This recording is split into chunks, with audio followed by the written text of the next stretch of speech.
To be honest, Guillermo, I was also a little sad when they said the documentary was ending.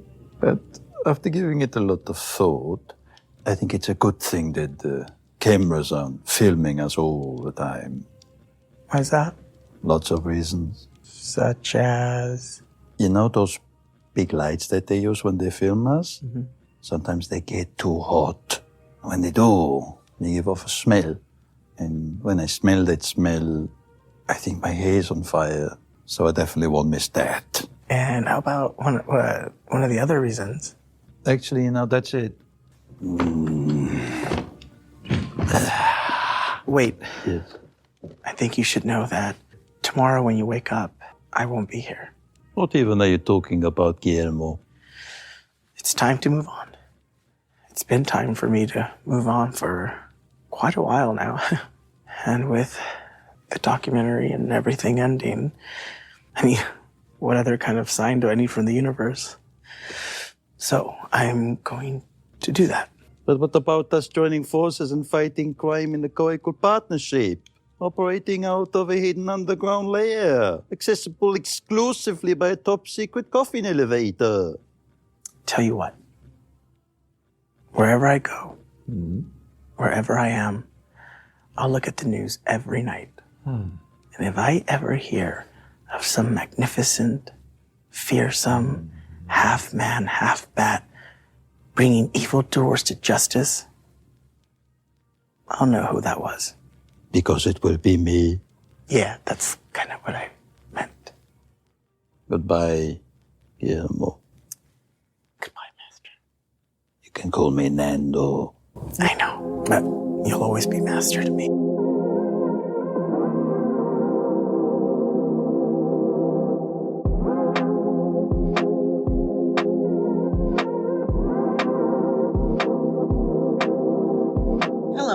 Welcome back to What's On Tonight, a podcast with elaborate, quirky, and unpredictable conversations about TV, movies, and more.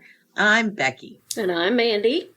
Tonight, we are joyfully and very sad face covering What We Do in the Shadows, Season 6, Episode 11, titled The Finale. Please note this is a spoiler-filled podcast, so if you haven't watched the episode yet and don't want to be spoiled, come back and check us out after you finish the episode.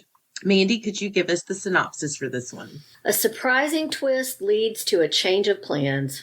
Boy, is that the truth. First impressions, I don't think I could have loved this episode more than I did. I listened back to our previous episode when we were discussing what we want. And aside from not getting a shower scene with Alexander Skarsgård and Robert Pattinson, they gave me everything I wanted. I said I just wanted to see these guys just doing what these guys do. And they gave it. And then just the way it all came together in the end, which we'll go into, and then the alternate endings, which I had only just seen one, and then when you were telling me about the others, was I able to go back and see the different ones.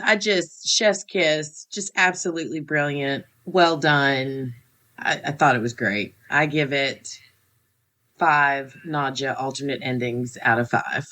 5 brain scramblies. Yeah. We are all 20% dumber, or 20 IQ points dumber. And I watched all 3 alternate endings, and then I watched the 2 of them several times after that. So I'm really surprised I'm able to talk anymore. I should be like Sean after that one episode.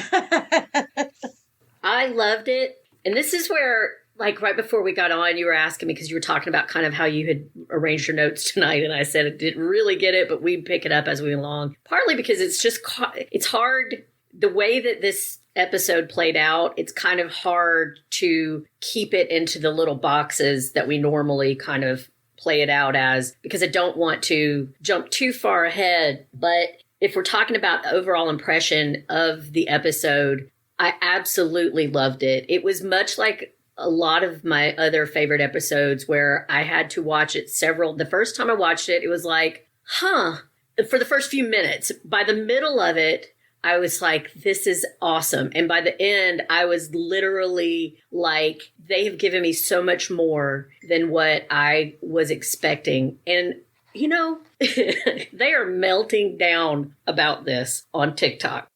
Really? Oh, they hate it. Really? Hate it. That's why I'm trying to, like, I don't know. There's things I want to talk about. I don't know the right place to bring them up because I don't want to get too far ahead because we're going to go through everything that happens. But I will say that one of the things that I found hilarious was that everybody on TikTok absolutely hated it. One of the people, I'm going to quote here, I don't want to be your old boomer uncle, but these kids today, sometimes they're soft and maybe suffering from media literacy issues as well. So this one person on TikTok said, "What we do in the shadows has been the greatest disappointment of my life." What? Boy, I am sad for what your life is like. Right. I'm actually pretty jazzed for them if the greatest disappointment of your life is the ending of a television show. It's very rare that I stop enjoying a show I was obsessed with, but this last season felt like a mimic of what we once had. The characters are acting out of character and not a change that makes sense. It's more sudden and washed down. First of all, sir, I'm going to really need you to edit yourself next time you go sharing your opinions with the general public, because that was just word salad right there. Secondly, I know why they hate it. It's because there was such a lack of consequences and just a zany joie de vivre and all of that went on in the middle seasons, you know, and taking off in season 1, going through season 2 and 3. But this is the final season and they had an agenda. And I think that they really more than delivered on this agenda. It was just like everything else that I love about this show. It was subtle. You could absolutely say that they were parodying themselves in certain episodes, but I think that was kind of the point because as we're going to get to, one of the things that we talked about when we were talking about things that we were looking forward to in the ending and that I think they delivered in spades was this is just showing that these characters have heart and love, but they're not schmaltzy. They're very raw and blue and they don't really change. And that is life. We don't, even when we change, it's incremental. It's a heart. We stay the same people and life just keeps going on even when the big high highs and the low lows, when life is not dramatic, it's still valuable and worthwhile, and that's where the real living happens. And I want to save what I really, really took away from this until the end, but just to sum up, unlike the majority of TikTok, I felt like they did a fantastic job. And when we get towards the end of the show here today, I'm going to read a little bit of the lady from Vulture, the woman who is the reviewer for Vulture. She actually gave them a fantastic review. What? She did. I think that's the first time this entire series she's done that. It was such a unique, well-written, sharp, intelligent show.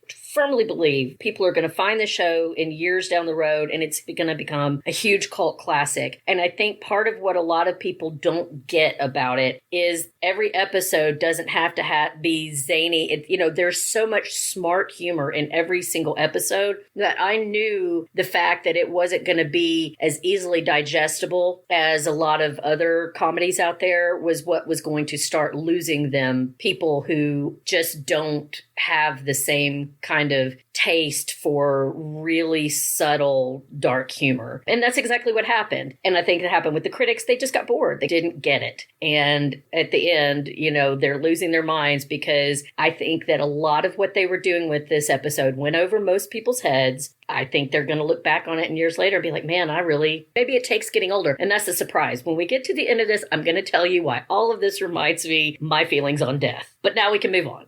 Okay. You got that really fun talk to look forward to down the road here.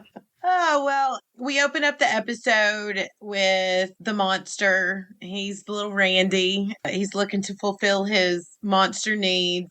Dude's horny. And the best part was him following Dolly Naja around and her saying, okay, just make it quick. They could have ended the episode right there. I didn't hear would that. have been thrilled. I did see him chasing her, and the Vulture lady did mention that she really wished that she could have seen more of the Dolly Naja and Cravensworth monster relationship. Oh my gosh. I mean, we got so many spinoffs set up here. I did see somewhere, and I don't know if it's a rumor or there's any substance to it, but I saw on Reddit that someone said the guy that plays the Baron hinted at one of the Comic Cons recently that the Baron might be getting a spinoff. Oh, that would be great. Him and Yeah. his little hound and little Guillermo babies. Yeah. That would be cute. If we can't get the Phantom Menace and the Cowboy Kid, then I'll take That's already been taken, Mandy. the Baron and the Sire and all their little Guillermo gross babies. Which brings me to the next part. There was so much background greatness in this scene with Nandor and Guillermo. Just of Nandor's drawings, I could have probably done a podcast alone just on that. When they're talking and Gizmo comes out in his crime fighting outfit as the Cowboy Kid, for a split second I wanted to be pissed because again, I feel like this is supposed to be what I was wanting was a Guillermo positive episode. And I'm like, here we go, making Guillermo the butt of the joke. But it worked so well. I thought a lot about what you said last week about the Nandor Guillermo dynamic. They're equal footing, but Nandor's always going to see himself as the more superior being. And I let that guide me through this episode, and it made every joke about Guillermo funny. Yeah, Guillermo actually loves that a little bit about Nandor, because I think that part of Guillermo's character is he likes caretaking people. I really noticed how well it fit. Did you see Nandor's drawing of Nandor is the Cowboy barely Kid literate. suit?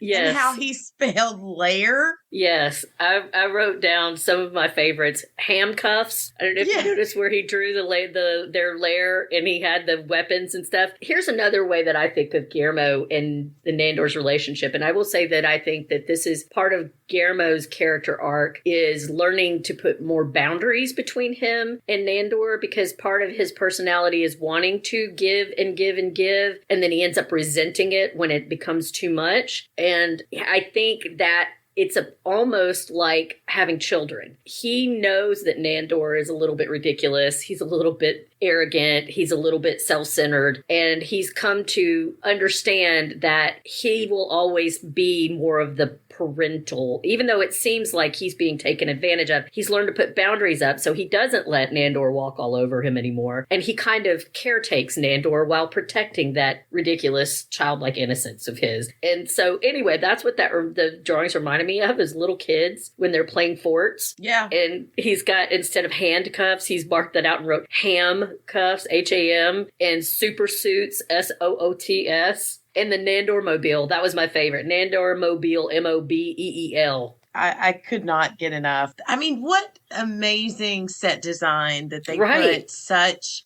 attention to detail in something that most people probably just, glazed over and didn't even notice. Yeah, I mean, if you don't pause and really stare at it, you're not going to pick up on 90% of what they had there, but it was all so funny. Did you notice that they had Ravensworth's monster is in, like, where he's showing where he's going to dig his tunnel 1,000 feet under the house, and it shows, like, as the tunnel goes down, it shows the monster's room. And it showed Colin sitting in his little room on his computer and everything. Oh, I didn't notice that. I got to go back. Yeah, I didn't have a lot of time, so I didn't get to go. I wanted to go back and look and see if I could find where Laszlo and Nadja were. Oh, I'll have to go back and look too. That sounds funny. I like their conversation where Nandor's got his big plans and Guillermo's basically like, I feel like this is going to end with me doing all the work. And Nandor's like, no, we're an equal partnership. You do some stuff, I do some stuff. And Guillermo's like, well, great, then it's settled. And Nandor's like, if I get busy, you can do some of my stuff. And I loved Guillermo's. There it is. Right, yeah. They gave us so much great Guillermo facial. Oh, that didn't sound good. So many face. Actually, that's what everybody on TikTok's mad about. Apparently, they didn't give us enough of that, if you know what I'm saying. You're kidding me. I thought they filled the episode perfectly with all of those. I thought they did great, too. But a lot of people are mad that they didn't just have a full-on make-out sesh between... Glad I stayed off the internet. Yeah, it's media literacy, man. They weren't, gay baiting you or anything. It was all there. It just very much was in the theme of the show it's sexual, but it's not going to be in your face. And they're not monogamous creatures. So it was never going to be Nandor. As much as I thought that was great, even I acknowledged, and I'm the biggest shipper of, what is it? Nandermo is what they call them, their couple name.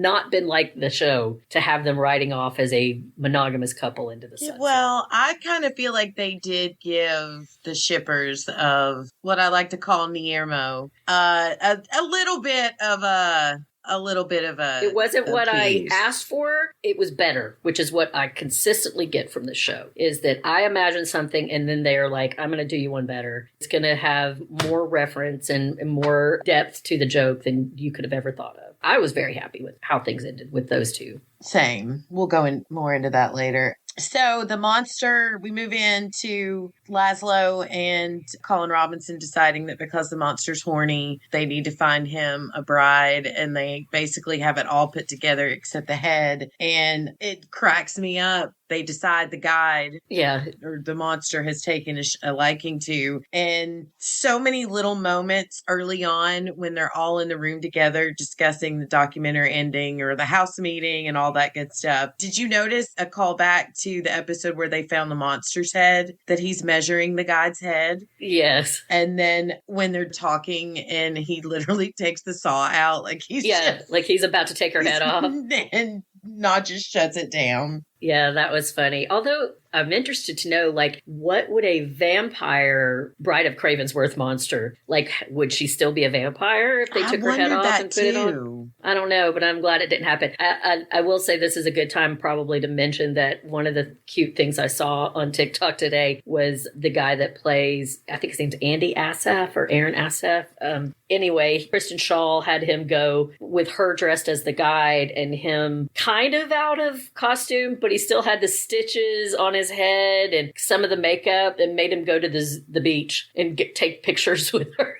Oh, that's wonderful. People are walking around just staring at him. It's pretty funny. That's great. Yeah, it was adorable. So we get into the meat of the episode of the finale, is that the documentary crew, which I didn't expect this, so it made it even better, but that the documentary crew has decided they no longer need to follow these people around. Yeah, they got everything they need. Yeah. Hey, before we move on from that, though, I don't want to forget this line. When Laszlo and Colin are doing their talking head, and they're saying that they're thinking that they're going to see if the guide will work, if Nandor will be okay with them using the guide as the Bride of Cravensworth's monster. And they said they're going to take the parts that they don't think Nandor would be that interested in. And they were like, which part? The head? And Colin's like, you know what else? And he's like, boobs. Yes. I made it a point when I go back through and watching the older seasons, if the Colin Robinson boob thing is something that's happened quite a few times before and we just haven't noticed it. Yeah, I wondered about that. They've done such a great job with callbacks. I'm like, there's so much that happens. So many. That I wonder as I go back and watch if it'll pop up, and I hope that's one of them. Yeah, that's a good call. My favorite thing about Guillermo, and again, maybe I should save this for the end, but it's hard, isn't it? Because it's like there's so is. much feeling here that it's really hard to like compartmentalize it and not jump ahead, because it all kind of ties into each other. It really does. Well, and again, everyone, before we move on, I want to apologize, for our delay in getting this out. For anyone listening, a week ago, or almost 2 weeks ago, my head swelled up like a pumpkin. It was scary, wasn't it? Cravensworth's monster. Oh, I think Cravensworth's monster actually was kind of cute. I was not. I looked like Jerry's head right before it exploded.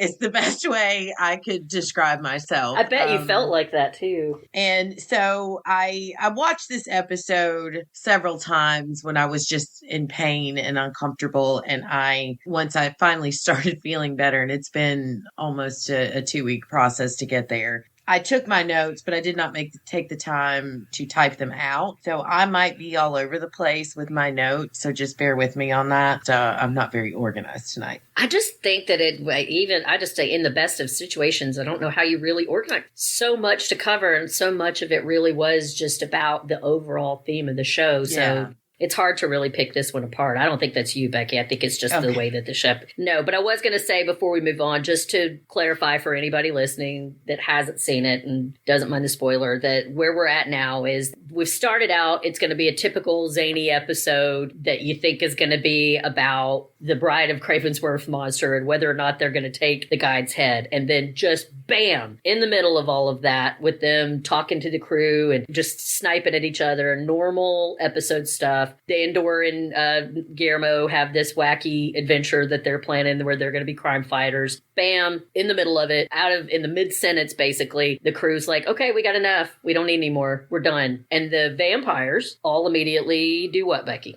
They move on about their lives. They go on about their business. Immediately. They give zero craps that this is over. Guillermo, on the other hand, isn't handling it very well. No. One of the things I want to make sure you don't let me forget is I want to talk about Guillermo's reaction and how much I felt his desire for that perfect ending. I'm going to go ahead and talk about it, and we'll come in and out of it to talk about the other stuff that happened in the episode. But this was my favorite point in the episode. You have Guillermo, who by all accounts technically is the center of this documentary, even though he's not what the documentary is about. It has centered around him.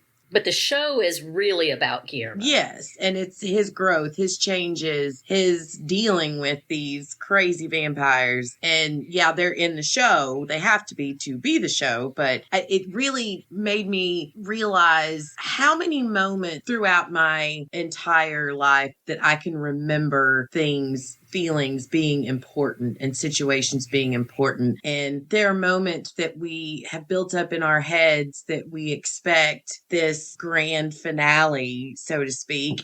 We do it with TV shows, like Whole Show, for example. You know, we built up in our minds what this finale is going to look like, and it'd be a disappointment or not. But what really got me is how Guillermo is devastated. This thing is coming to an end. And now there were and I think Nadja really gave some advice. So good. One thing, Dolly's like preach when Nadja's dropping her knowledge. Yeah. And why this is affecting Guillermo so different than the rest of the vampires. Thinking about moments that have happened to me in my life where I was expecting this. And then you know me, I am a deeply emotional person. I feel situations in my life that have happened where I, in my mind, expected this perfect ending or this grand finale, and either the people I was involved with did not share in that, and it just, what I thought was something deep and dramatic wasn't to them. It just really made me stop and take stock in life. And I'm sorry I'm rambling, y'all, but I just loved the way they focused on Guillermo wanting to get that perfect ending. So much so that he fabricated that perfect ending. But was it for us, the viewers, or was that for him? Do you get what I'm saying? Yeah, absolutely. Okay. No, I think, linear thought is not my friend in the best of occasions. And there's like 50 rabbit holes I want to go down. But this is important to me because it got to the heart of exactly why I love this show. And I think that Nadja being the voice of suddenly Nadja, her time in corporate America has made her an expert on human emotions. What is it she kept saying? Human psychologies? Yeah, human psychologies. Yes.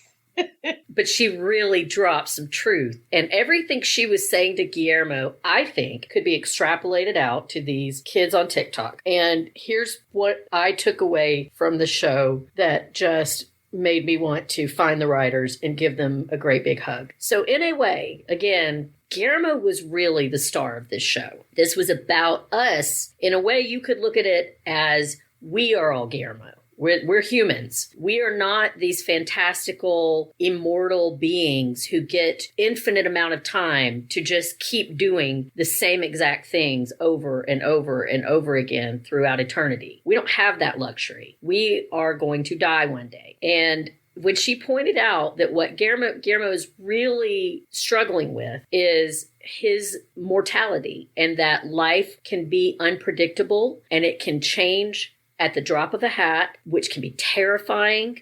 Things that you think are going to be forever never are. And sometimes you don't realize how much you love something or appreciate something until it's snatched away from you. But that is the nature of life. And so one of the things that I kept thinking about while I was watching this is a friend of yours once told me, I do this thing, and she's not wrong. I do this, and I've done this my whole life, where I notice something or I find out something that's bad or sad that upsets me or that is horrifying, and I will try to talk to people about it. I will do this thing where she said it was always like, isn't that terrible? And the way she said it was very much like, you're just a big downer sometimes. And she's not wrong, and we laughed about it. But the reason that I do that is because from the time, in the way that you're a very deep feeler, I'm a really deep thinker. And I don't mean that in an arrogant way. No. I mean, my brain is on fire. It's just going. Part of our yin and yang. Right. It is going all the time. My brain is constantly going. And I have had depression since I was at least 6 years old, because that's the first time I remember having nightmares about nuclear war. I remember, God, I know I'm rambling, but I remember telling my mom a while back that there is a character from Greek mythology called Cassandra who could see the future, but she was cursed that no matter how right she was, no one would ever believe her. Some god got mad because she didn't want to bone him. So he gave her the knowledge of the future, but cursed her so that no one would ever believe her. And I told her that sometimes I feel like Cassandra. And again, I think she thought that meant that I feel like I know everything all the time. And that's not even really what I meant. It's just that when you are a depressed person or an anxious person, you can get caught up in the what could happen. You can see all the pitfalls. You can see all of the terrible things that could happen. And I've spent a great deal of my life doing that. But one of the things that I learned over time was kind of the lesson that I think Guillermo took away from this episode, which is, and having to learn to manage my own depression and anxiety, because as I've told you many times, I don't even say I suffer from it. I genuinely feel like it is a gift to me at this point, because instead of letting that fear cripple me and that knowledge that we are all, because what I've learned as I've gotten older, and we've talked about this, is that I was a creepy ass kid and a weird ass 20-something who was bringing all her friends down with, isn't that terrible? But what I've noticed in pushing 50 is that a lot of these people are just now looking at their mortality for the first time in their lives. And I've been doing that shit since I was 6. I'm good. I don't love it. I hate the idea that I have to pass one day. I hate the idea that I can't have all the adventures and I can't do all the things. And I think that's what Guillermo was going through, was this idea that all of a sudden, through no fault of his own, no power of his, he was waiting for this moment where it was going to be this big, happy ever after. And what he had to learn is that's not what life is. Life is a series of moments over and over and over again. Some of them are boring as hell. Some of them are terrifying. Some of them are incredibly exciting, but they're all going to end.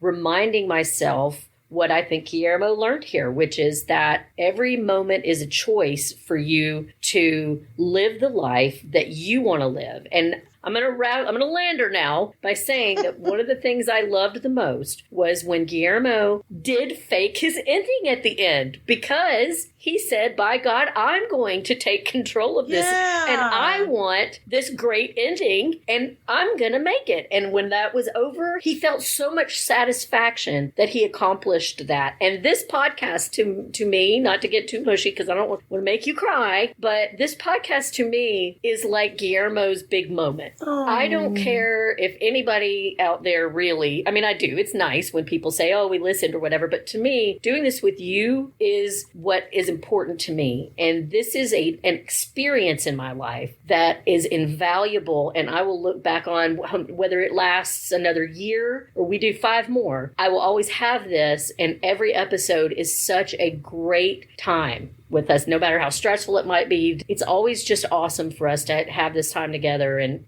I think that was a lot of what the message of this show was about, to get to the end. I love that. I think that was so well said. And I just want y'all to know, to talk about the thinker that Mandy is. That was really cool. And real quick side note, I too am so grateful that we're on this journey together. I've been wanting to do this for a long time.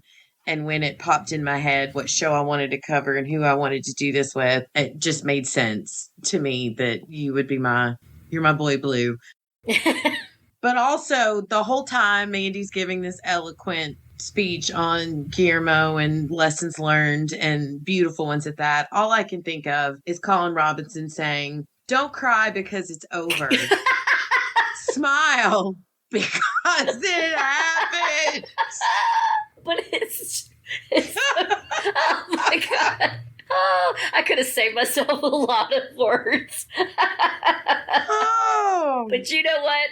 He's not wrong. He's not. Absolutely not wrong. Everything he said, the moments that take it's funny. It's cheesy, but it's true. Colin Robinson, and Laszlo did it later, but Colin Robinson's, to me, struck a little bit funnier because we expected of Laszlo. But Colin Robinson is dropping some very cool quotes. Yeah. But why did these vampires need all this to be like they made that up? Why can't they give credit? Because they're just arrogant, especially Laszlo. Yeah, that's true. But before we move from this, I want to say something, Becky, because I want to give you kudos talking about you wanting to do this podcast forever. Because I think, again, this was part of what Guillermo learned. How many people do we know that talk about doing something forever and they never do anything? And because sometimes doing stuff is really hard. Just getting the emotional courage up to do things, different things, have new experiences, learn new things is really hard. But I think it's how we keep going and how we have a good quality of life. So the fact that you didn't just talk about it, you seized the moment when it was there for you, that's remarkable. And it's one of the things I love about you is that you are living your life. You're not just letting your life pass you by. Thank you. There's so much psychologies, as Nadia would say, between me and Mandy that go back. Our friendship has been a very long, beautiful friendship. And nobody knows my psychology's brain better than Mandy because we've shared a lot over the years. And we've helped each other through depressions and anxieties and fears and joys. And it's been amazing. Mandy knows how difficult sometimes it can be for me to trust myself or have faith in myself to just say, okay, I'm going to do this. And the support and encouragement that you and all of our friends given us, it means a lot. And for you to say that, you know me probably better than anybody, I really, really do appreciate that. Well, it's remarkable and you should be proud of yourself. All right, we'll move on. I do want to tell a story real quick before we have a special guest that's just joined us. Before we invite him on, I do want to tell a story about talking about goodbyes. That I had a hard goodbye once. I was waving at a train. Actually, though, turned out it was a flatbed truck with porta potties. But I get it what it means to say a hard goodbye. That might have been Nandor's greatest moment of this entire series. Oh, Nandor, you're pretty, but not very bright. All right, before we move on with talks of the episode, Mandy, Remember Our Place, I would like to introduce you guys to the Mark Kirkman, who, thanks to him, I am the voice you hear often on other podcasts and his amazing help getting this podcast together. He's going to jump in and join us for the remainder of the episode. So join me in welcoming Mark. That was awesome. Cheer, Mandy. I got spirit fingers. Oh, hello. What, where am I? You said speaking of, like, courtesans? Ladies and gentlemen, Nandor. Nandor the Relentless. Sorry, everybody. How you doing, Mark? Doing all right.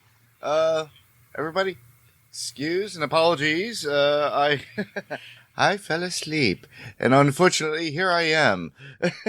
We forgot to wake Mark up from the super slumber. From a super You forgot to, my super slumber. Yeah, it's one of those. It's like I wasn't there for the, the roommates meeting at that point, Did you watch the episode, Mark? Oh, I did. What'd you think? I watched. I thought it was hilarious in the sense of how they referenced the movie, let alone the TV show, for all its little nuances and the characters. And then, I love the Batman references. Yeah. And we'll get into that. Yeah, the Batman references were pretty funny. I also saw somewhere on, maybe it was that Vulture review I read, where apparently they were referencing like some of the comics. They were referencing Batman 66 and the Phantom, I think they said. I know 66. I don't know the Phantom. Yeah, I don't either. Mark, you'll have to. Did you see that reference? No, I didn't even see those references. It's so funny. You have to be a deep-seated like DC. And I know I'm Batman not fan, and I am not. Yeah. So, but I was just like, wow, they really went heavy in on this. But the humor is what always attracts me to the show. And that's really what makes me love the show so much. And the way they left it off is that, honestly, if they wanted to ever come back with a different group of vampires, they can. Yeah. I don't want that, though. Not immediately. I would love it as long as they cast great people. But yeah. Jumping back into the episode real quick, when you were talking about the house meeting, I love Nandor telling Guillermo to stop being a little bitch and come down here so we can all be together during your hour of need. Yeah, because Nadia has told him that clearly Guillermo's having some existential crisis and he needs to go up and take care of her, which, suddenly Nadia is caring and maternal. Until she screams. Until she's not. What did she say to him? Was it it's over? Yeah, get over it or whatever. Just so you know, Nandor telling Guillermo to stop being a little bitch. That's pretty much how Mandy gets me back on track when I'm going down a spiral. I am just that sensitive, yes. I liked how they were all reading when they came back down there. I just love that. I mean, first, that just another one of those exquisite moments of why I love that show. And that made me start thinking, Becky, you were talking about wanting to go back and see how many times, if their past seasons, did Colin Robinson say boobs a lot. I want to go back and look and notice how much reading do they do, because I've noticed quite a bit this season it's like Nadia always has a book in her hand. Mm-hmm. And I froze on the book that she's reading. It's Lean In by Sheryl, I think her name's Sheryl Sandberg, the lady that used to be an executive for Facebook. And she wrote this big, long book about how women need to be more aggressive in the workforce and lean in, which... The attention to detail. I had to freeze it 3 times and put my phone up to my face to see what she was reading. But that's it, which just falls right in line with her being a boss, a powerful businesswoman these days. Well, I want to go into the house meeting and talk about the callback to what Mark mentioned a minute ago was the callback to the original movie. The movie. And as well as the callback to the original where with the house meeting and talking about clean up the kitchen of your killing area. Cell hygiene. And keep it clean after you do the kill. And then everybody needs to do all their chores that is listed. And if they can't, and then mind you, they do this for every decade or how many, whatever it was, because at the very end of the show, they show it for every clip, for every documentary crew that was there from whatever year it was. It was 1958, yeah. Oh my goodness. When he tells them that this wasn't even the first documentary crew that they'd ever had, and they showed that was a great little twist. The documentary maker that they said, I think it was Maisels Brothers, that they said did that original one from 1958. That they also did Gimme Shelter, the Rolling Stone. They're real people. They did the Rolling Stone Gimme Shelter documentary. That's again another one of those little blink and you missed it moments. I did make note of that because I knew that I didn't recognize the name, but I knew one of y'all would. So I'm glad that you saw that one. I want to talk about not Nandor. God, I can't get these people right. Laszlo's greatest hits in this scene. First, where Nandor's talking about them cleaning things up, and Laszlo tells him to shove it up his asshole. yeah. When Laszlo starts his Winky Fingers original words, the guide, how into everything he was saying. Has no idea it's Shakespeare. Yeah, it was just right off the top of his head. He just is Right. his original. Matthew Berry will go down in history as one of the greatest character actors ever made. And He's funny. just an FYI, real quick for y'all, there is a show out there Matthew Berry was in called Garth Marenghi's The Dark Place. It is a spoof on kind of like almost like a soap opera mystery X-Files kind of thing. 6 episodes. They're super short. My son turned me on to them, and they are hilarious. And Matthew Berry is on point. Matthew Berry in that. We are going to cover that at some point together on this podcast. But if you are needing a Matthew Berry fix after the end of this, please check out Garth Marenghi's Dark Place. So, anybody else want to add to Laszlo's moments in the house meeting? No, but I did want to bring up, we haven't talked yet, and I'm sure we'll get more into it when we start talking about the alternate endings that Nadja does the brain scramblies and says, you know, she's going to make you see the most perfect ending you can imagine. There were so many homages to great finales in cinema and TV. And I 100%, I know I personally did not pick up all of them. I got quite a few, but I'm betting that there are so many that I just didn't. That's the genius of this show is like you have to watch it 50 times to get everything that they're doing and saying. But I did notice when they played the song that Laszlo was playing at the end, We'll Meet Again. Yeah. That is at the end of Dr. Strangelove. Oh, okay. Specifically as an homage to great finales in cinematic history, that was in Doctor Strangelove. And I'm sure that that's what they were calling back to. That's pretty cool. I liked Colin Robinson nailing it. And I think this kind of goes back to the episode where they were filming the New York Undercover episode, where he gets his little moment to talk about how so many TV shows screw up the ending. Yeah. Yeah, it got very meta. Yeah. That whole scene got very meta, and it felt very much like they were kind of tweaking those kids on TikTok. That's what and I was the getting ready commenters. to say when he goes on about all of the different reviews and whatnot that he's written on all these different sites. I thought it's like, yeah, that might have been hopefully a middle finger to those people who... I definitely think they were gently tweaking, at least. It was kind of funny, like, as opposed to TikTok, on Reddit, at least the one thread I read, most people there were they were like live, I don't know what you call it when it's Reddit, but they were live reacting to it, I guess, while they were watching it. And most of the people there really loved it. And one of the things they all kept doing was, like, saying hi to Colin Robinson, because obviously he's going to be in that thread, because that's what he does. That's funny. That is very funny. Yeah. I love it how my monster is portrayed in so many different places over the years. I love it how they do that constantly. They show it over the generations as well. Yeah. So it's been like a passion of his, not just for the last season that they have done this, where he's consumed with creating his Laszlo's monster. Yeah. Yeah, that's been a good continuing storyline. And now we know, like you said, back in the 1950s. Did you guys notice that the monster had like a little mini existential crisis when they showed the documentary from the 50s and they showed the monster that he was trying to create His there? face, when it's the innards fell out. What? I'm not even the first one.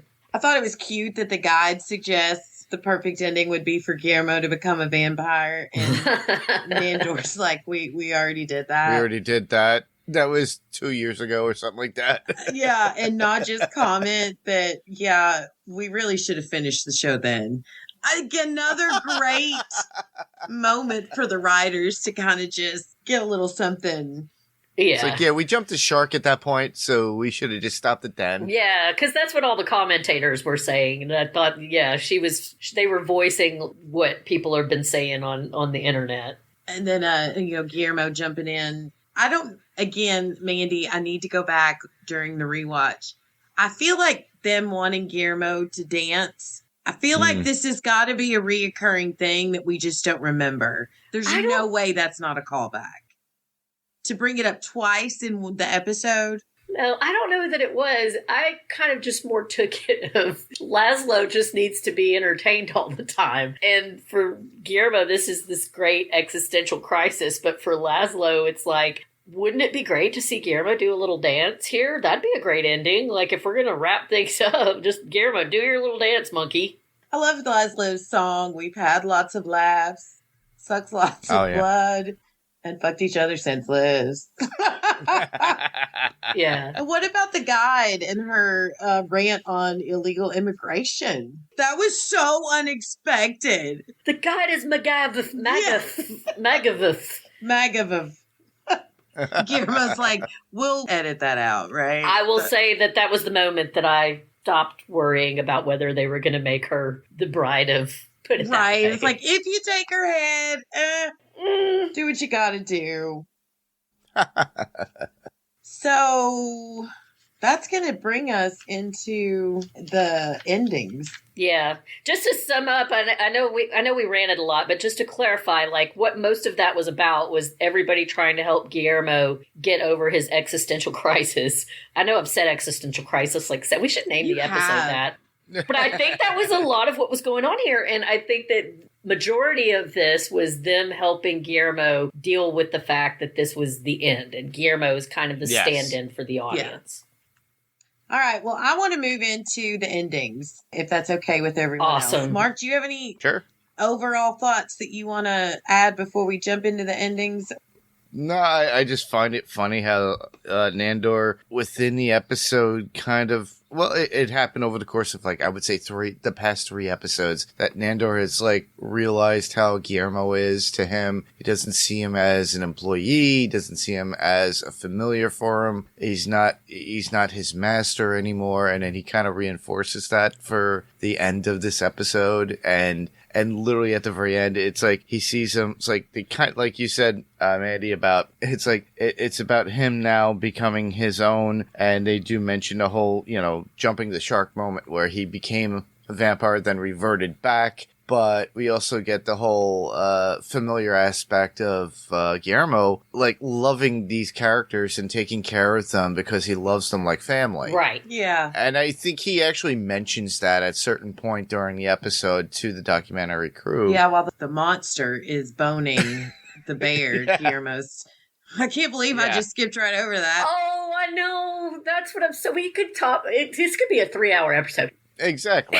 Guillermo trying to have this beautiful speech, and the whole time everybody is in the background watching him fuck a bear, the stuffed bear. Keep going at it. Keep go. Oh, look at him go. Yes, man, mount that thing. Oh, God. Oh, God. Oh, man. I'm sorry. Okay. I got it together. Okay. All right. So the fact that he was making eye contact with the guide the whole time he was banging the bear, and then finales by ripping his dick off and throwing it at her again. And they say romance is dead. And every century or every documentary he does that still, he rips it off and gives it off to somebody. Oh, that's funny. So I was telling Mandy earlier, Mark, I broke it into 3 different parts with the ending, the actual ending, and then the 3 different spoofs of the hypnotized endings. So in the actual ending, after all of our IQs have dropped due to the hypnosis from Nadja, we get Colin Robinson talking about chosen family, and I love the look of pride on Guillermo's face as Colin Robinson's talking about his chosen family. And then Colin Robinson craps all over it by talking about the other chosen family that he really misses. That he wasn't even talking about them. Yeah. Yeah. And then Nandor talks about his humble beginnings, things missing. And then again, Guillermo beaming with pride because of everything that's being said. And then Nandor ruins it by talking about his underground lair with coffin entry. And Guillermo, they're like, you just now thought of that. And he's like, thank you for shitting on my dreams. That'd be a great name for this documentary. And then they're in the process still trying to get Guillermo to dance. Yes. Then Nandor tells Guillermo, when Guillermo steps up to make his comments to the camera, that he better make it good and that he has the utmost faith in him, but he better not screw it up. And then Guillermo goes on to what Mark was saying, recounting his time with the vampires, and he's saying all of this beautiful stuff, but they're all, once again, not giving Guillermo any grace whatsoever. They're talking over him, applauding the monster for his humping the bear, and Guillermo doesn't realize it and thinks they're all clapping for him. And then he does realize it, and he's like, oh. I mean, how you could miss that, I don't know. Yeah. I think that's in reference to any typical family and every family format at certain points when people feel left out and it's just like accepted. It's like, I keep talking. They're not listening. Yeah, they're not listening. But I don't know if it's typical, but I have those moments a lot where somebody's checked out about 5 minutes into one of my rants. Yeah.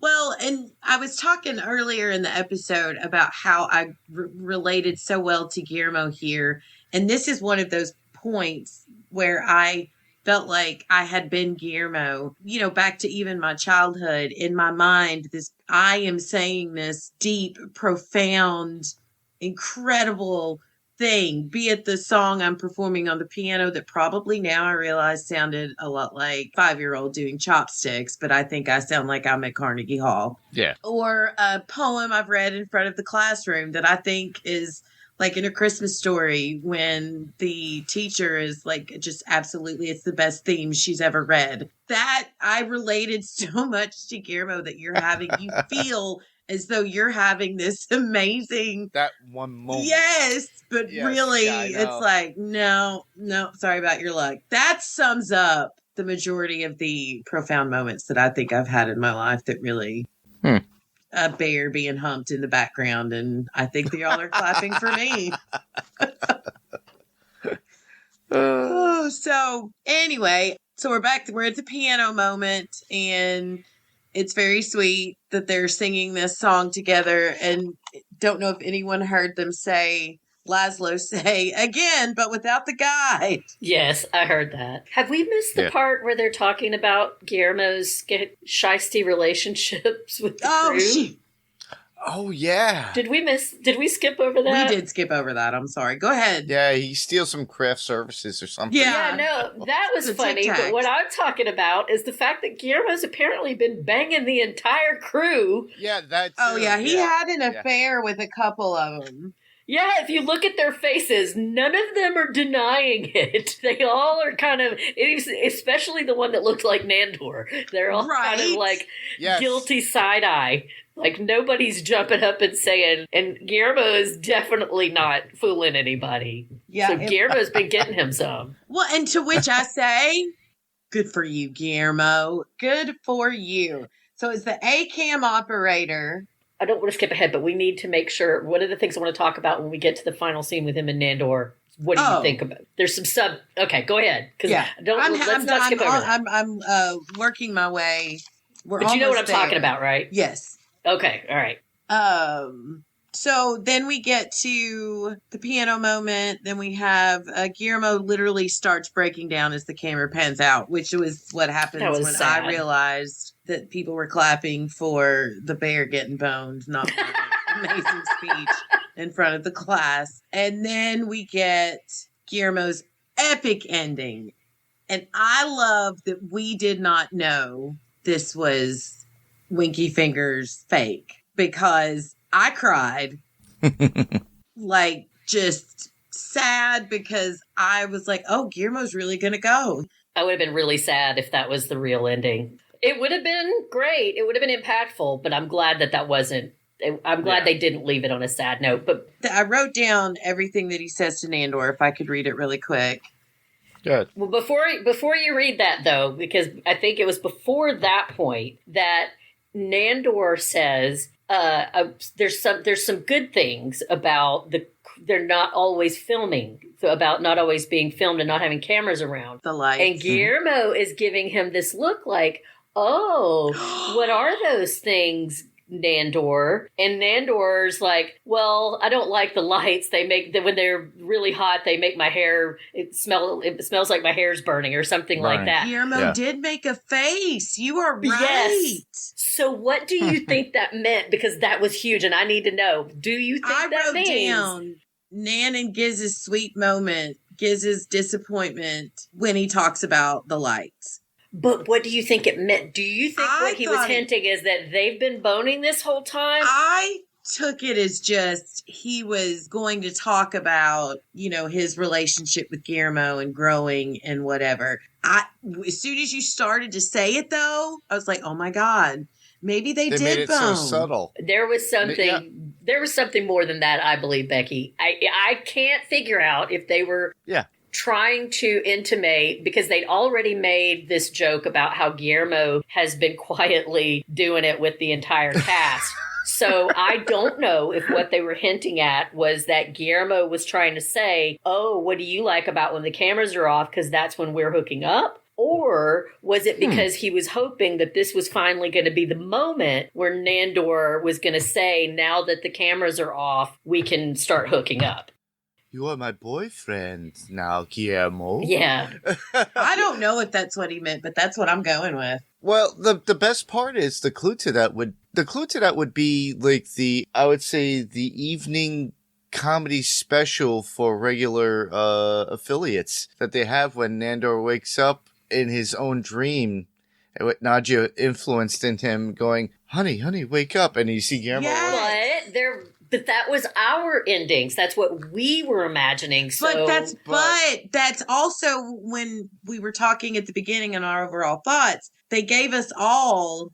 It was all something subtle. we were wanting. Yeah, that's exactly what it was supposed to be. But I don't think that is tied to this moment, because one of those is a fantasy that Nadja allegedly created for people to imagine what they wanted to see, and this is supposed to be quote unquote canon. So I'm going to need y'all both to go back and at least rewatch that scene. All right.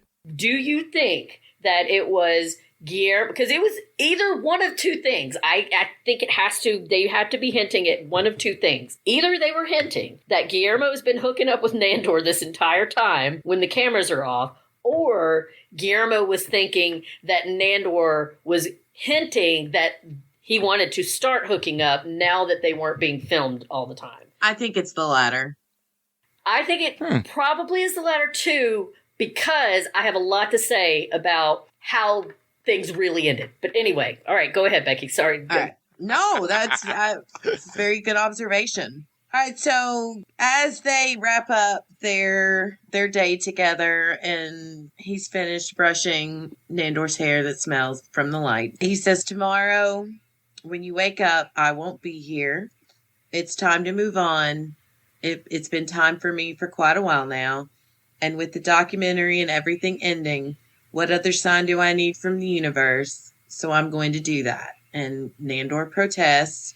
And Guillermo says, I'll tell you what, wherever I go, wherever I am, I'll look at the news every night. And if I hear of some magnificent half man, half bat delivering justice, I'll know who it was. And Nandor, not Batman. Right. And Nandor says, goodbye, Giz. And Guillermo says, goodbye, Master. And this is where I cried hard. Yeah. Nandor, you can call me Nandor. And Guillermo says, I know, but you'll always be Master to me.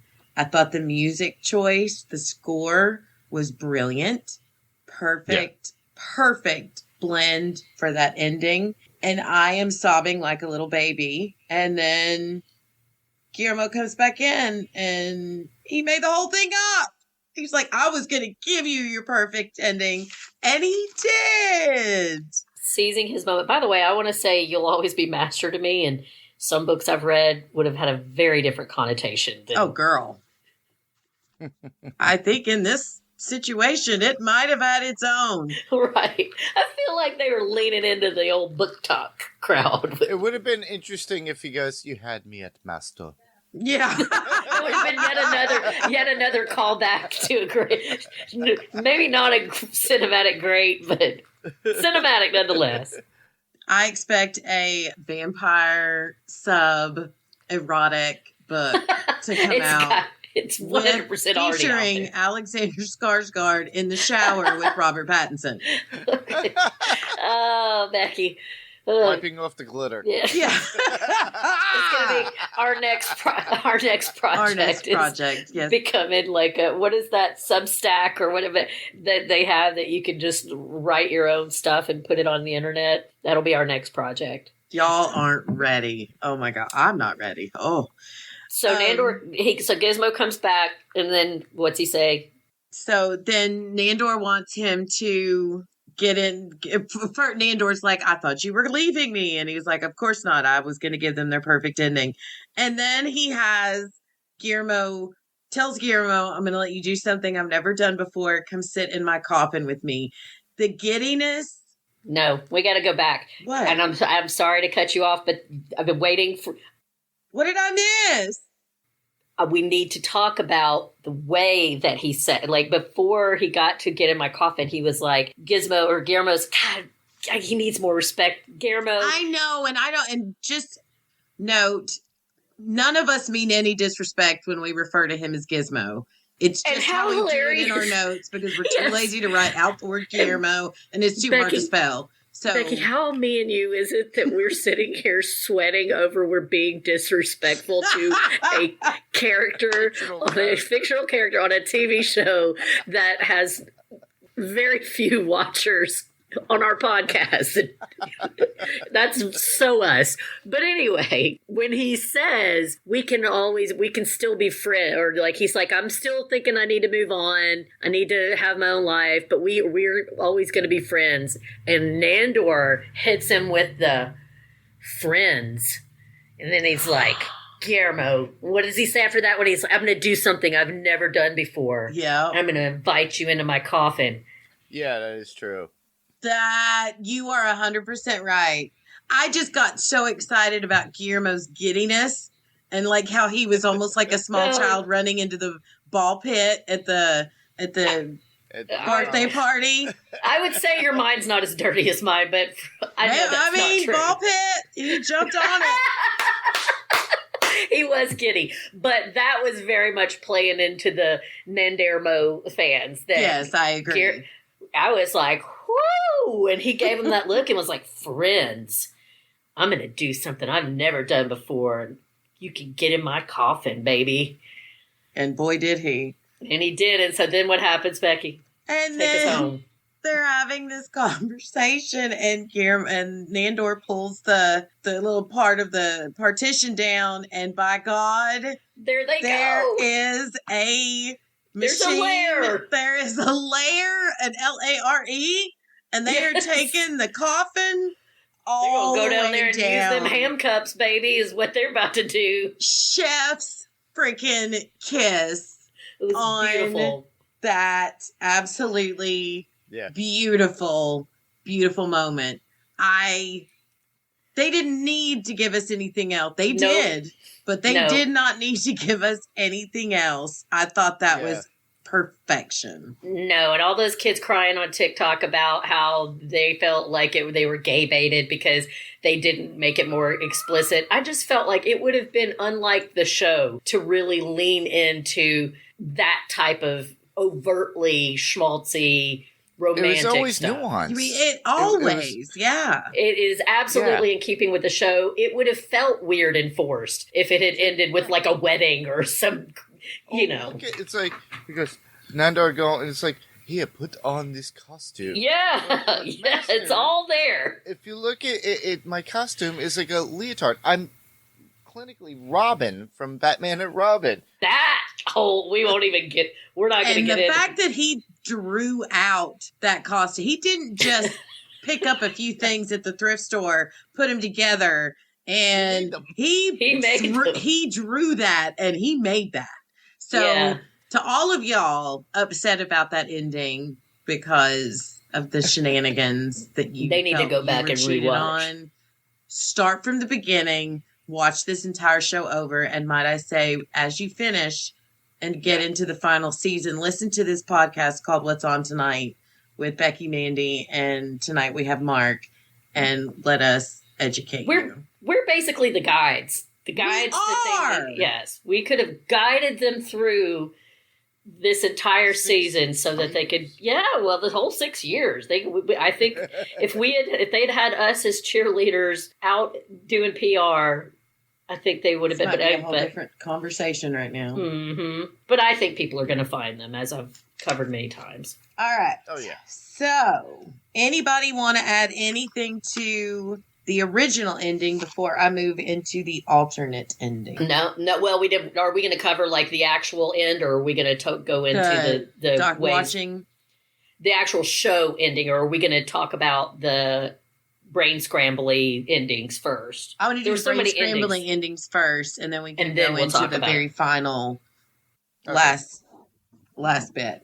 So the first one I saw, and I love how Mandy saw a different one than what I saw on her first watch. She streamed it. I watched it from a recording off cable. Mark, what ending did you see first? Can't recall. I think the first thing you talking about, the brain scrambling one or the original? The brain scrambling one went straight to the kind of like the Thursday night lineup comedy special where the Newhart. So you saw Newhart. It's the Newhart. Yeah, that was the ending of Bob Newhart.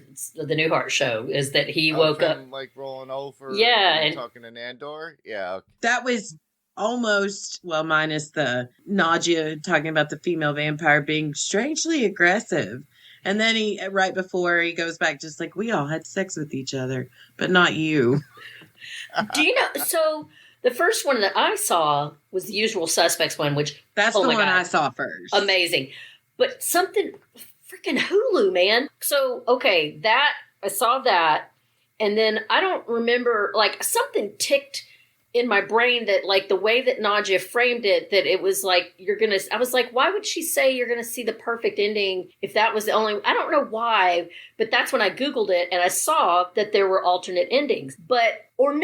No, I got out and I watched it the first night, and then the second night I went back to rewatch it again, and it had changed. And now what was on my recording was actually the Newhart one. I never saw the Rosemary's Baby one anywhere except in the extras. The extras. That's the only place I saw Rosemary.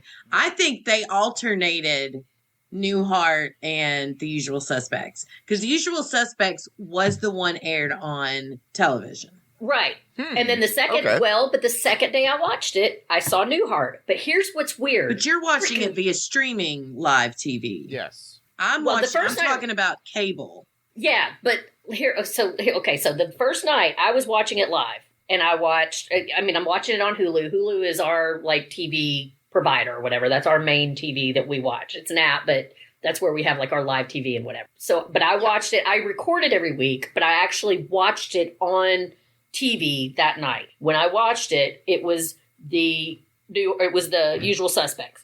The next night, I went back and I watched my recording of it, and it was Newhart. That's when I Googled it, and I saw that there's also the Rosemary's Baby one, and then I could access it from the features. Here's what's going on now. It's gone back to my recording. When I watch it, it's back to the Usual Suspects. There is no Newhart ending on there. And you also, the Newhart ending is no longer on the extras on Hulu either. It's gone. Like, I went back to take notes because I didn't take notes the first time I watched it. I was freaking out and texting you like, oh my God, or calling you or whatever. So I went back today to try to make notes. I literally cannot find it. It's gone. Really? Because it's on my Hulu. It's gone. On my Hulu, when you go to the extras and you watch where it says like the hypnosis endings or whatever. Hypnosis. Originally, that was a 10-minute clip. Now it is only 6 minutes, and the only two that are on there are the one from Rosemary's Baby and The Usual Suspects. The Newhart ending is gone. See, mine is Newhart and Rosemary's Baby. That's what I see on my extras. Oh, that's so wild. Naja, you got us all brain scrambled. Messing. And then all these people complaining about it when this is the brilliance of they got us all frustrated because not only did they give you 3 alternate endings, but they're messing with you and you can't even get all of them at one time. That is why you have to buy the physical media. They have Blu-ray, and you can get it exclusively at Walmart. VHS. Yeah. I want the VHS box set. I want a Betamax. Hell yeah. TikTok kids have no idea what we're talking about. They do not. But so, do we want to talk about what we thought about those all of the endings? Like, what's your favorite? My favorite was The Usual Suspects. Yeah, because I am obsessed with the ending of Usual Suspects. And Mark, we talked about it during our coverage of Agatha all along, and how they gave us a very similar Usual Suspects ending when the teen found out of what was that going he on. created all of that himself. Spoiler alert. Yeah. That's what I got out of it. This was just a straight up, like, complete, blatant. And it was basically a remake, and it was just, like you said, chef's kiss. It was But my perfect. favorite thing about it was they gave us all those audio and some visuals, but mostly audio. From the whole series. The entire series, and the little, my tiny attentions to detail. Yes, Mark, it like blew my mind as they're recounting what he says down, Jackson Daytona corkboard, the Joanne Roscoe card, all the nicknames for Guillermo. The vault was on there. It just was a perfect spoof on The Usual Suspects, but also just such a brilliant point that they put Colin Robinson. He was a perfect verbal Kent. Perfect verbal Kent. And I'm so looking forward to, over the rewatches over the years, finding little things on that court board that I've never seen before. Yep. You will be forever because there were so many. It's like the Friends store in the back of Joey and Chandler's apartment where they have the little thing where you could erase. Sketch pad or whatever, I forgot about that. It's very similar to that, so you got to look into those little things. See, now I'm going to have to do that now, too. Yeah, and he did a great job doing, like, Verbal Kent's, Mark Prosh's, like, his whole speech pattern changed, and he sounded like verbal. Like, he did it. The walk, all of it. As he left the station. The way he said, fuck you. Like, just everything about it. He did it. It was great. And Kristen Shaw, it was so cute to see her, like, as herself. Yes. Using her real dark, accent. Curly hair. Yeah. And Shawnee being her partner. I do like except the Newhart ending. I do also, and that was my favorite part when we get to Rosemary's Baby, is everyone they cast in that was originally part of the show. But so The Usual Suspects was my favorite. Do you guys want to? So Mandy, why don't you talk about the Newhart one? Well, that's the one I can't really talk that much about because that's the one that I didn't write the notes down, and now I can't find it anywhere online. Which is so ironic because how that was the one. I can't say I have a favorite. They were all awesome. I loved all of them, and that one I loved. Of course, first of all, I was a huge Newhart fan. Mm-hmm. I loved that show as a kid. Larry and his brother Daryl and his other brother Daryl. Yeah, I did like a 4 or 5 episode rewatch just this year when it was really. Yeah, just like a few months ago. It was cold for whatever reason. It was rainy or whatever, and I watched like 4 or 5 episodes one weekend, and it's still hilarious. Bob Newhart, he is an underrated genius with this generation because his humor is just so really, really dry. So I loved that they did that, but I don't even remember exactly how they landed that. Kept going on about how he goes, I was living in a house. I was like in Staten Island, and I was a vampire.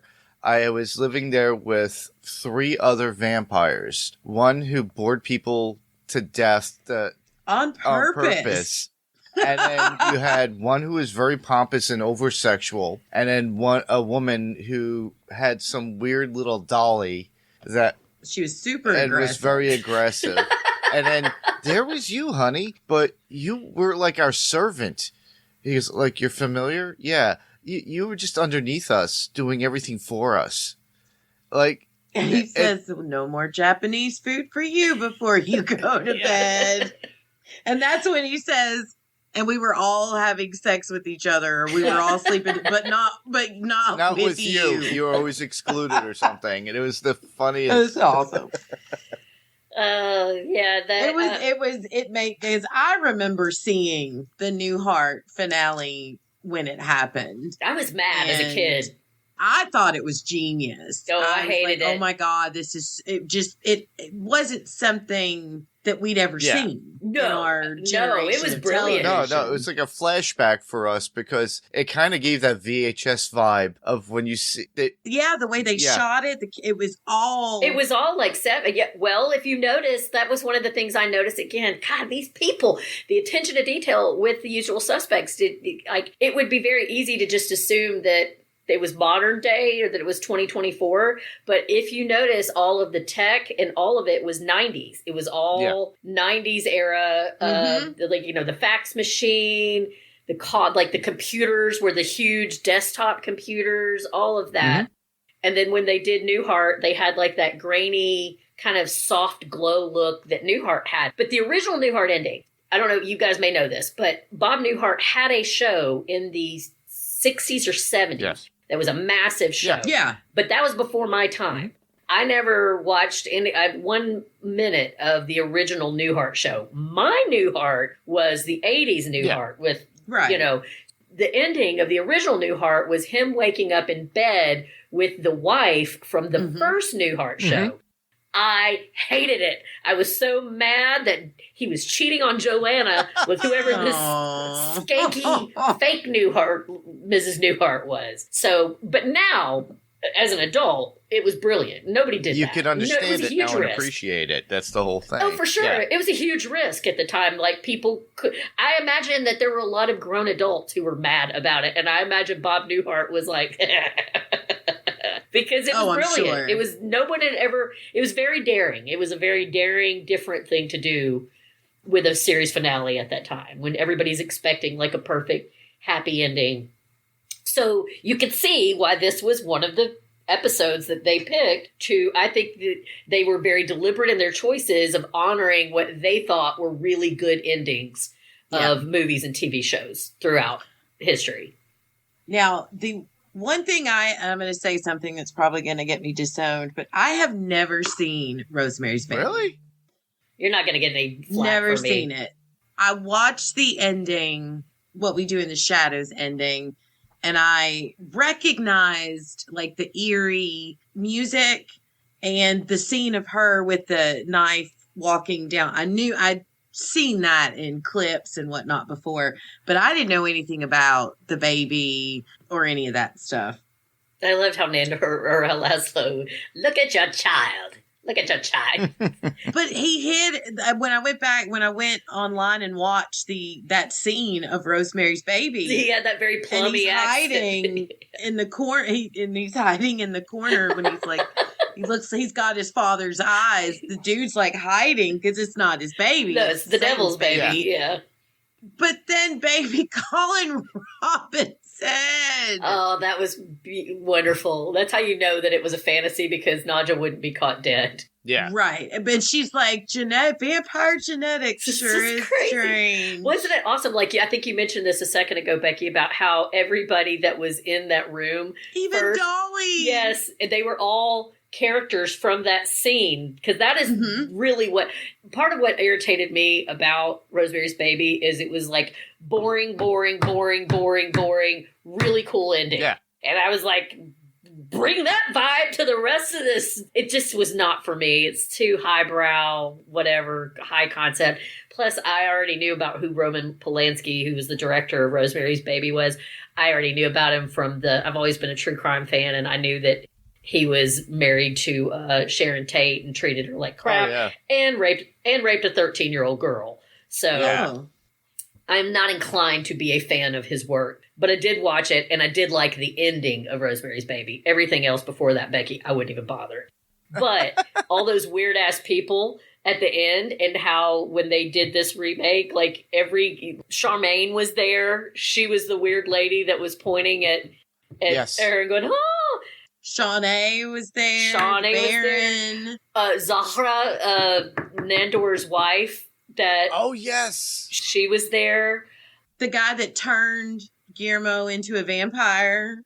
Yeah, so that was awesome. And then she goes over and she sees him and she's like, oh, he's beautiful. And he picks him up and he's like this freaky demon baby. And then she's got the other baby and it's Colin Robinson. Yep. I love them giving us just one more glimpse of baby Colin Robinson. Yeah. I love how they kind of glanced over that this past season, because even Laszlo mentioned it, and Colin Robinson goes, I don't recollect that. Because it was... I thought about that because we talked about that in that episode. That tracks, because if you'll remember when Colin Robinson got towards the end of his original life on the show before he turned into slime, he didn't remember where he came from. So that is apparently just a thing with energy vampires. It's an evolution. Yeah. Yeah, but then he can remember that's maybe his chosen family and his grandma that he brought back from the dead just to do the up dog joke. Yeah, there's just a lot of mystery there with how energy Colin Robinson is a mystery. Did you notice he was feeding several times in the episode when he was being really pedantic and like making all those quotes and stuff that he was actually feeding on them? Sucking up that dramatic. We have to go back to The Usual Suspects ending when he's going out and he's getting in the jalopy. Two things. One, he's looking at Evie's the one in the locket. The three things that they have for him are his diary, which Colin Robinson was always had his diary, the Staten Island Courier, which he is always reading. Yeah. Almost every episode has him reading that, and his locket. And in the locket, it's Evie from the episode where he, had a girlfriend for a minute who was another energy vampire. That is true. It was brilliant. I loved that. And everybody who doesn't know this, yes, I originally was born and raised in Staten Island for the first 28 years of my life. It wouldn't be the Staten Island Courier. It would be the Staten Island Advance. That's the common paper, so... Maybe they couldn't get the... They probably couldn't utilize it and use the rights for it, which is hilarious, but anybody who is from Staten Island that knows this show and the movie go, oh yeah, that's not right. That's not a true depiction of Staten Island in any way. I've heard Mark talk about Staten Island, and I'm like, oh my gosh, it's real. I had to go there recently for a family wake and funeral, but it was just like, this is not the Staten Island I remember, because it's been, I would say it's been a good like 12 to 13 years since I've been actually on Staten Island, and I realized, wow. Maybe no wonder they didn't know how to get home in the Warriors episode. I don't want to get us too off track here, Mark, but do you watch Saturday Night Live at all? Have you ever seen the jokes between Pete Davidson and Colin Jost about the different way that they are perceived on Staten Island? How, Pete Davidson, everybody hates him there because he always is slagging on it. And like they love Colin Jost. He's like their golden boy. Yep. Yeah. It's funny. It is funny. All right. So is there anything else anybody wants to say about the ending? I know we have them all sitting together watching the documentary in like the final however minutes of the episode. Well, the only thing I could say is, like I mentioned before, is the comparison to the previous documentaries, and it's redundant, and then we have the comparison to the same conversation in the very beginning of the movie version for every conversation with the house meeting, and it's Nandor at this point instead of Taika Waititi at this point, giving that same speech of, the kill room or the kitchen or whatever and cleaning it up. Yeah, they did that in the very first episode of this series, too. And I had actually forgotten that until you mentioned it, that was originally from... I remember them having a house meeting at the beginning of the movie, but I had forgotten that it was pretty much verbatim. It was basically the same conversation. I liked how Colin Robinson didn't even wait for it to get. He's like, yeah, I get it. I get the gist. And he's like, I see where they're going with it. that like made me laugh because, as Becky mentioned, I was very briefly on Jeopardy, and that was pretty much my feeling about watching myself back on television. I was Colin Robinson. I was like, I lived it. I don't need to rewatch it. Thanks. Kind of like how I was on MTV. Okay, I got you. Yeah, it's just creepy and weird in a way. I love acting, and I used to do theater, and I don't have any problem. It's not stage fright or any of that. It's something about Judging yourself. It's almost like it's more artificial in a way. Yeah. Because you're not being a character. The character's supposed to be you, and that I don't like. It just feels more artificial even than doing a play or a movie. It's just all so scripted, and I don't know. I did not enjoy it. You didn't convince yourself as the character is what it is. I guess not. Yeah, actually, it's funny, too. Matt LeBlanc says the same exact thing in the Friends reunion on Max, if you watch it, about how when he watches himself in older episodes in the show, and he's like, I can't really watch it because it's just like, I'm not even fooling myself at this, that I'm this character doing this thing.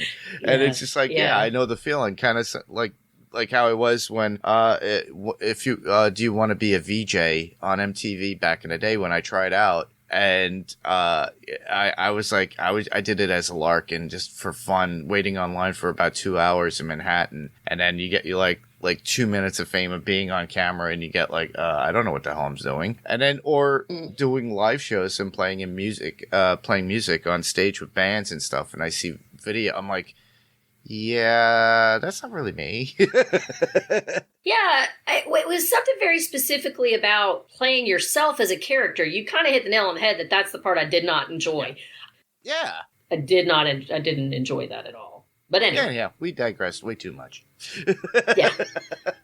Yeah, see, I really wanted to name that podcast. Could have been, but I digressed. Already out there. Yeah. But nope, yeah, that's it. It was great. I loved it. No notes. Mark? Nope, I have nothing else to add, but no notes. But I love what you guys have been doing this whole time with this season for what we. It's been great. In the shadows, yeah. It has been an amazing time. And I know I've told you this, but I appreciate so much you allowing me to do this with Becky because it's just been so much fun. Oh. I love it. I love every moment of it. It's really, really a good time. It works out when you have two friends who've been talking about this for a long time and they need to come together. Yeah. It's just so casual. And otherwise, if it wasn't, it sounds scripted. It's like, well, what did you think? Oh, no. Right. That's the kind of stuff I don't enjoy. No, you have to have that cool water cooler conversation that you have at work or just sitting around, even if it's not the right thing to say, everybody. It's like, come on, we all have those conversations. Or maybe it's just that's me. what makes it more fun. That's why I'm liking podcasting more. You know, I was kind of curious because that was my last foray into doing anything in a public nature, and I didn't enjoy it. But this is a lot of fun because it's natural. These are the conversations that we have with each other all the time. Yeah. It's very, very little scripting to it. Exactly. It's just setting up the document to have a conversation about something you enjoy. And sometimes you go off the beaten track, but you have fun in general. And then Becky gets to get experience with editing. Oh, that too. Oh, this one's going to be, I don't know how I'm going to pull this one off.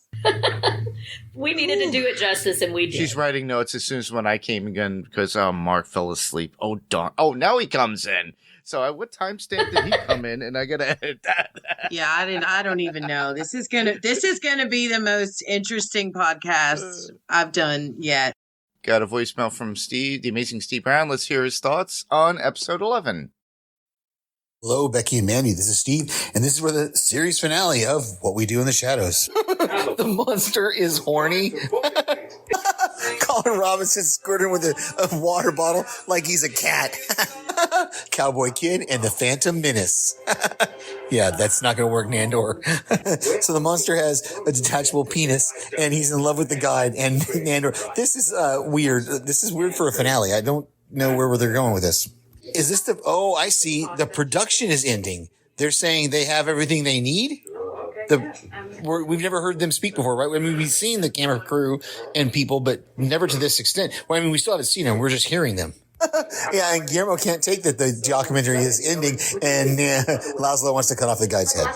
And Dolly's just sitting on the couch reading a book next to the guide. Does Guillermo have a room? He's talking to Colin Robinson right now, and we saw him go up the stairs when he was upset. So did they give him a room? Is Nandor holding a plunger while he's trying to talk to Guillermo? Colin Robinson with all these little quips is just hilarious. What's with the knocking every time he comes in and out of the room? I love that we're getting the point here that Nadia and the other vampires know all the crew by name and what their position is. Oh, so we're seeing the first documentary or previous documentary, and this is where, was it Jerry went into his super slumber? This black and white footage is great. They just repeat everything they've done before. And the return of Jackie Daytona, even briefly. Oh, Nadia's whatever voice, the "It's Over" was crazy. Yes, an ending has to be good and has to mean something, Guillermo. Right. Wow, this is depressing, Guillermo. Verbalizing that no one has grown or changed over the last 6 years. I mean, except him. He's changed and grown over the years. Edit out the MAGA vamp. Oh, Nadia just hypnotized the audience, and we're seeing what looks like the end of the Newhart, the Bob Newhart show ending finale, right? And it's Nandor and Guillermo in bed together. And they got a laugh track over it as well, as Nandor is giving a breakdown of the entire series. It's all a dream. I love it. Colin Robinson saying that he preferred his chosen family, his blood over his Yeah, that whole story about 1906. They just want Guillermo to sing and dance. Oh, Guillermo's giving this very impassioned speech, and what is Monster doing in the background? It's always something going on in the background. I don't even know what to comment. So now Laszlo's and the group are going to sing. Isn't the song they're singing the one from the end of The Shining with Jack Nicholson? Oh, this is so touching. Between Guillermo and Nandor and the whole "you can call me Nandor" and I know, very similar to The Empire Strikes Back, whole thing, "I love you, I know," between Solo and Leia. And I'm going super long, but it's almost over. Well, I guess that's it. It's just playing. They're trying to end the production, and Guillermo comes back in the tag at the end of the episode. What's going on? Wait, does he already have the elevator thing set up to go to the submarine lair?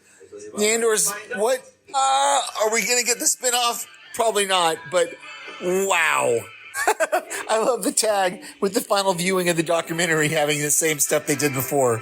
Thank you so much, Steve, for the amazing feedback. We have really enjoyed hearing your thoughts on what we do in the shadows, and we do hope that you will continue on this journey with us when we move on to the next show. Hot off the press, we got a Facebook comment from Laura Willie Swink, and I shall read it now.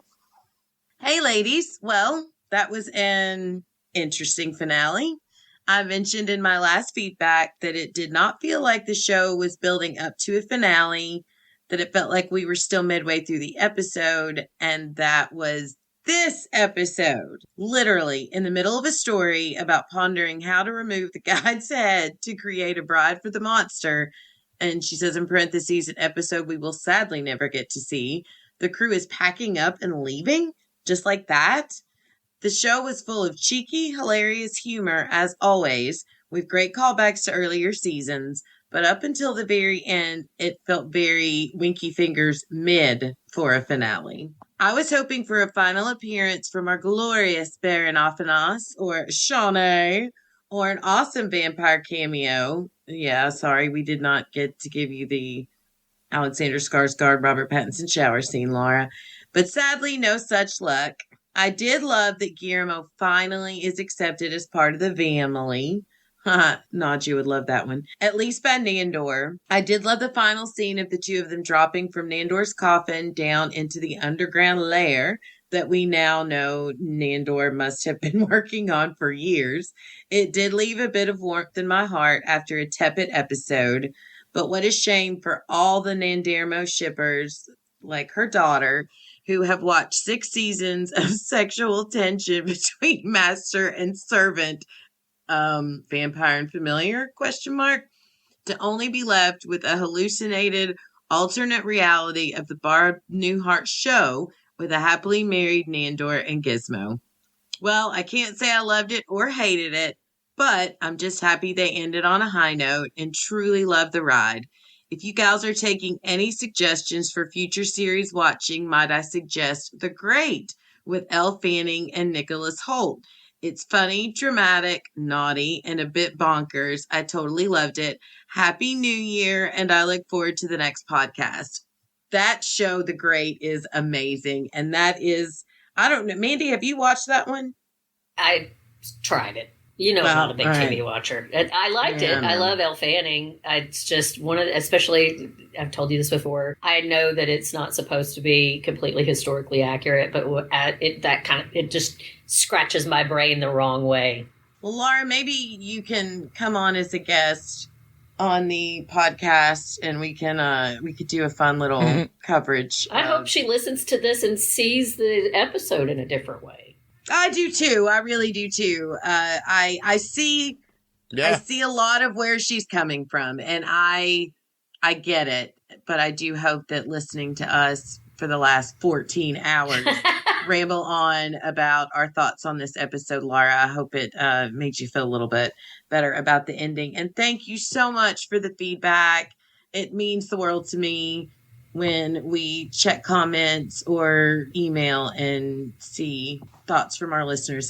We greatly appreciate it. And if you would like to leave us some feedback or just say hi, you can email or send us a voicemail as an attachment to whatsontonight2@gmail.com. You can visit our Facebook page where there will be a post for the next episode, and you can leave feedback in the comments section or send us a message through Facebook Messenger. We can be found on Instagram as well at What's On Tonight Podcast 2.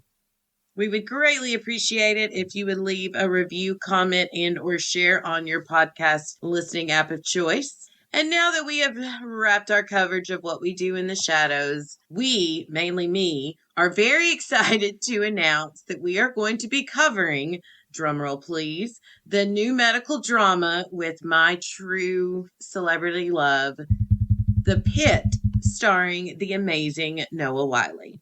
The Pit is about the daily lives of healthcare professionals in a Pittsburgh hospital as they juggle personal crisis, workplace politics, and the emotional toll of treating critically ill patients, revealing the resilience required in their noble calling. Neat little format they're doing. It's a lot like those of you who are fans of the TV show 24. It's going to be more 15. It's going to be 15 episodes, and each episode is going to cover 1 hour of a 15-hour shift. I am super excited about this one. I'm hoping Mandy will love it, and I'm hoping that it will live up to my expectations. I think I will. I mean, it's not normally, I don't normally watch dramas like that when they're on network television, but this looks like it's a little bit more gritty, and I love that it's going to be a short form and that it's 1 hour for every real, quote unquote, real hour of the shift. I think that's a really good conceit. Yeah. And from what I saw of the preview, it looks really good. I think I'm going to enjoy it. But what I'm really excited about is that once we wrap up coverage on The Pit, we are going to do a rewatch of one of my favorite shows of all time, Orange is the New Black. I loved it the first time. I've never rewatched it, so I'm kind of excited to go back, and especially all these years later in our current state of affairs, I'm really interested to go back and see how it is. Yeah, it's going to break my heart all over again. Yeah, I always enjoyed that show. I remember when it first appeared on Netflix, and I came in about a year after it started the first season. Oh, fun. And I got my mother involved. She started watching it. She goes, "Oh my God, you just watch this because women get naked in a person." I'm like, that's kind of a bonus, Mom. I said, not really. But I also said, I made a comment recently about it. I'm like, if you look at it, Piper is pretty much the bad person in the show. If you think about, not many people like Piper. And for those of you who are listening, it's pretty funny. Where I work, I live in upstate New York. I live in Putnam County, but I work in Danbury, Connecticut. The prison in reality is not in Litchfield. It's near Danbury in New Fairfield. Look at Mark dropping the geographic knowledge on us tonight. An old girlfriend of mine, her mother was a guard there. Oh, yeah. I was very much a fan of that show, just like anybody else. And I just loved the fact that it was based on some sort of reality. A lot of it is twisted. But for those of you who have not watched the show, go back and watch it. Just go watch it. It's out there on Netflix. And then watch along with Mandy and Becky as they cover it. So Please do. All right, so let's move on to podcast recommendations and or anything else that you all would like to share. We shall start with Mandy. Mandy. Oh, because this has been so long, I'm going to keep it brief, but I want to once again encourage everybody to check out NashvilleLaunchpad.com. This is the organization that helps to find street-free housing for predominantly LGBTQIA people. I've talked to my friend Renee this week. I got some donations that I gave them for the Christmas holidays and learned a little bit more about what it is about. Since the holiday's over, I'm actually going to start physically volunteering there. I'm so excited. One of the things, Becky, I was going to talk to you about is that one of the things Renee spent the night on Christmas Eve. There's a campus near where I live where they've got 25 beds that they let these kids sleep in. They've got a little bit of a divider. It kind of reminds me of the setup of Orange is the New Black, the way she described it. They try to give them as much privacy as they can, but it's warm, it's inviting. They made sure that the wish list that they were getting these kids, not just things they needed like underwear and socks and shirts and sweats and things. But, they're young people. They got, some of them wanted gift cards for Xbox. Some of them wanted they want to learn to do nails. So they wanted like a nail tech set and things like that. And Renee spent the night there on Christmas Eve so that she could get up and make sure these kids that were staying at this campus had a nice breakfast for Christmas morning, made sure everybody that was there got a gift, at least one gift. And so that's something that she does regularly, and she wants to be able to like make them home cooked meals more often. So I think that's one of the things I was going to talk to you at some point, Becky, about. We could collaborate on, like big spaghetti dinner with some salad, things like that. I knew that would be right up your alley. So anyway, to keep it a little briefer, go check that out. They're a great organization. If you don't have money, there are absolutely opportunities where you can invest your time. And that would be almost as important, if not more so, in some situations. So there's something that anybody could find that they would need as a resource. If it's time, money, just your presence, just getting the word out. They need you. That's it. Cool. Mark? As far as podcast recommendations, I would say TV Podcast Industries. They are very similar to what I do on Panels to Pixels podcast at this point. They are already in the midst of covering the What If series. I am late to the game, everybody, and I am sorry. But I would say check them out as well because you got two Irish guys, and they have fun with... They're epic. But also, you could hear me on Adrenaline Cinema podcast, Ways to Learn. You could just look that up. And then upcoming episodes that you can look forward is Ricky O, the story of Ricky with my friend Frank and I. Billy and I will have the coverage of The Substance that had Demi Moore in it, and that'll be coming out soon. Panels to Pixels podcast. Yeah, we're covering What If, but we're also doing a year in review. And you can look forward to, guess what? The Pirate Core music cast or music podcast. I'm so excited. It's either going to be Becky and I as the first episode or Derek and from TV Podcast Industries. When I'm not sure yet. Depends on who gets recorded sooner and what we do. But we're going to go deep, dark dives into music.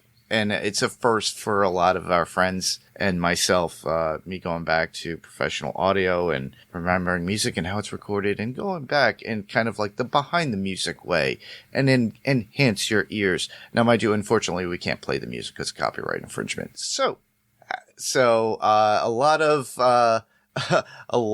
notes and clicks for you to jump on if you've never heard of the artist, but well, at least it'll be there in the notes. Other than that, that's about it. You could hear a lot more stuff on PowerCoreEntertainment.com.